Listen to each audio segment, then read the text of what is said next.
আমি এই লেখা অনেক পাচ্ছি। একটা মেয়ে বলছে, স্যার ক্লাস 12 পাস করেছি, বাবা মা বলে খুব মধ্যম মেধা, তা আমি এখনই ব্যবসা শুরু করতে চাই। এইসব ফালতু হায়ার সেকেন্ডারি পর পড়াশোনা করে কোনো লাভ নেই, আমিও বুঝতে পারছি। সব যারা পড়াশোনা করছে দিদিদেরও জিজ্ঞাসা করছি, না শেখে না এসব ডিগ্রি দিয়ে কিছু হবে, না কেউ পাত্তা দেবে। তো যারা অ্যাকচুয়ালি তাড়াতাড়ি কাজে ঢুকে যাচ্ছে আমি দেখতে পাচ্ছি তারাই সফল হচ্ছে। আপনিও ভিডিওতে তাই বলছেন। আমি ব্যক্তিগত জীবনে যা দেখছি, দিদিদের সাথে কথা বলে যা দেখছি, একটি মেয়ে, আপনিও যা বলছেন মিলে যাচ্ছে। আমি বলছি দাঁড়াও দাঁড়াও দাঁড়াও দাঁড়াও দাঁড়াও, তুমি কোনো স্টার্ট আপে জয়েন করতে চাইছো, go ahead and do that. বলছো তোমার বাবা মা সাপোর্ট করবে না, কী আছে, স্টার্ট আপকে কিছু টাকা দিতে বলো, বলো যে আমার বাবা মা সাপোর্ট করছে না, আমার খাওয়া থাকার ব্যবস্থা করে দাও, আমি তোমার কাজ করে দেবো প্রথমে। ডু দ্যাট ফার্স্ট, ওকে।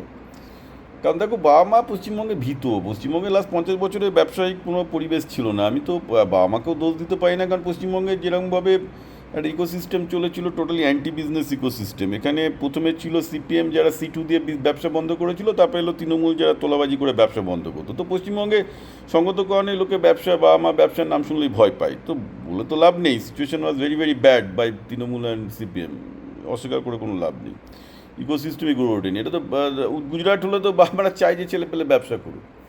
সেখানে প্রবলেমটা যেটা হচ্ছে সেটা হচ্ছে যে তুমি ব্যবসা যদি করতে চাও, আমি যেটা বলছি বারবার করে বলছি, কোনো স্টার্ট আপে ঢুকে যাও, শেখো। তারপর তুমি বলছো তুমি মধ্যম মেধা, তুমি হান্টার নাও, তুমি অনেক টিউশনি তোমার বাবা মা দিয়েছে, তাও তোমার রেজাল্ট খুব একটা ভালো হয়নি, তখন তোমার ধারণা যে তোমার কনফিডেন্স নেই।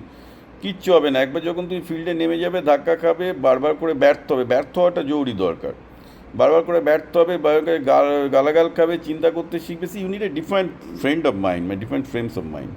সমস্যাটা কী হয়েছে, তোমাদের মতো যারা প্রচুর টিউশনি করে বড় হয়েছে, তোমরা চিন্তা করতেই শেখোনি ইন্ডিপেন্ডেন্টলি। গেছো, টিচার বলে দিয়েছে এটা মুখস্থ কর, এটা করলে পরীক্ষা পাস করবি, তাই করেছো। বাবা মা খাওয়া দাওয়ার দিচ্ছে।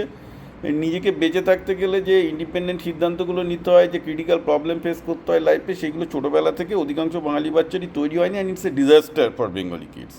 এবং বাবা মারও কোনো ধারণাই নেই যে তারা তাদের বাবা মার ছেলেমেয়েরা, বাবা মারা তার ছেলে মেয়েদের কতটা ক্ষতি করেছে। এই যে আমি কথাগুলো বলছি না, পরে বুঝবে, এখন তো বুঝতে পারছে না। এখন তো টিউটরদের কথা শুনে নাচছে যে বিপ্লব পাল যা বলছে ঠিক না, হ্যান ত্যান, কিন্তু পরে বুঝতে পারবে।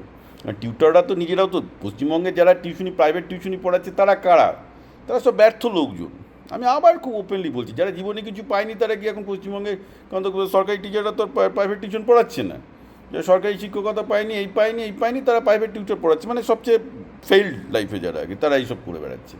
তো তারা লাইফে কী জানে, তারা লাইফে সফলতা কী জানে? কতগুলো ব্যর্থ লোক সে তোমার becoming the tutor of your life. তো তাহলে তাই হবে, তারা সেই তাদের অ্যাসপিরেশনলেস লোকজন, ব্যর্থ লোকজন যদি শেখায়, তো ব্যর্থই হবে জীবনে, কী করবে।